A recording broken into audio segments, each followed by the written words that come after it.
একটা মিষ্টি কামড়ায় তুমি অর্ধেক দাও, সে অর্ধেক খাবে না, আর বন্ধুর মুখ লাগছে আমি খাবো না। দ্বিতীয় নাম্বার কথা হয়েছে, যদি 10 জন এই বিড়িটারে খায় আর এটা যদি লালাও লাগে মুখের, সে ওইটা পুষছে একটান খাবে, খাবে না ভাই আমার একটান, ভাই আমার একটান দেন। আর তুমি অচেনা গভীর রাত্রে হাঁটবা, 7-8 মিনিট তোমার কাছে আসবে না, খাইয়ে যদি কাজ বানাইতে পারো কাজ পা চোর ডাকায় তোমার বাড়ি আসবে না, ধান চল বাইর করে থাকবে। উপকার না ক্ষতি?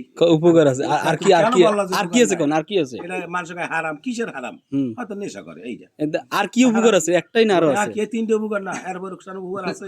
তুমি কেন বলো যে আমি বিড়ি খাওয়া ভালো না? কারণ কি বিড়ি কি আমরা সবাই খামু না খামু না? না খালি তোমরা তো, এটা তোমার ব্যাপার। আমি খাওয়া শিখছি, আমি ছাড়তে চাই, ও আমার ছাড় না, আমি কি করবো কও?